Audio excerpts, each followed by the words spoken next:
Hello, in this clip we're going to think about the different parts of the demand curve and how the elasticities differ as we move down the demand curve. Okay, so we've got a demand curve going from price of 4 down to 0 and quantity 0 over to 8. So we've got x right here. Now we actually do know the amount of x because that's halfway there. Halfway in between 0 and 4 is 2. And then right here, halfway in between 4 and 2 is 3. And we know the same thing for y. This is actually 1, and this is actually 6. Okay, so we don't really need that information, but we do know it's there in case we need it. Here's our elasticity formula. So the long way to think about this is just to calculate the elasticity as a proof. So your percent change formula is going to be, this is a good one to memorize for your tests. It's new minus old over the midpoint times 100. Okay, so when we calculate this, you might end up with a negative number, and so generally we put the whole thing into absolutes. So we'll calculate elasticity of demand in absolutes. And that's the pretty standard way to do it, unless you're told otherwise. Okay. All right, so let's just calculate the elasticity from 4 to 2 on the price side and from 0 to 4 on the quantity side. So I'm gonna kind of call this X because it's that segment of the demand curve. So we'll call this elasticity of X. So it's the percent change in quantity. Okay, so our new, as we lower the price, its new is 4 minus 0 divided by 3, divided by 2, because 2 is halfway in between there. Okay, and so we end up with 2 times 100 is 200%.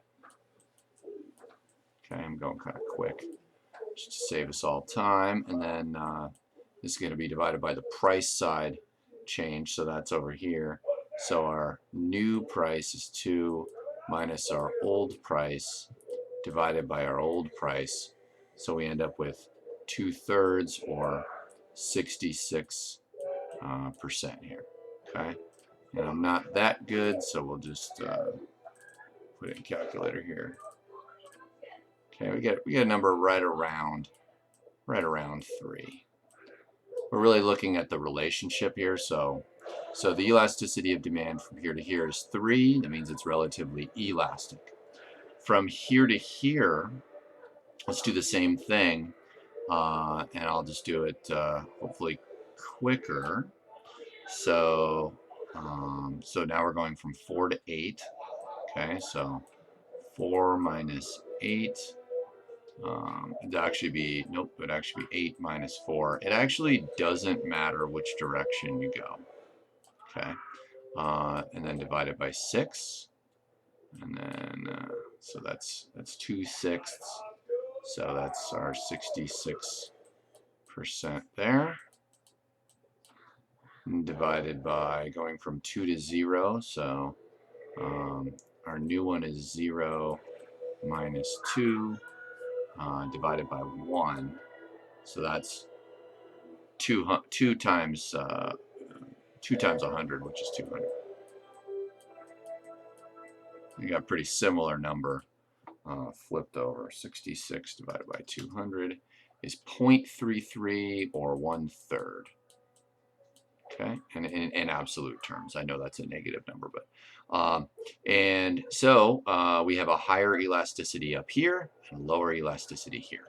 Now this is the proof in the math that tells you that as you go down the curve, the elasticity of demand decreases. There's a faster way to do it. When you're dealing with a linear demand curve, if you cut that demand curve in half, okay, so just draw a line right here. This is known as the marginal revenue curve. If you cut it in half, where the marginal revenue curve hits 0, that's an elasticity of demand of 1. So the unitary elastic point is going to happen right at the midpoint of a linear demand curve. So anytime you're to this direction, you're in the elastic zone, and if you're this direction, you're in the inelastic zone.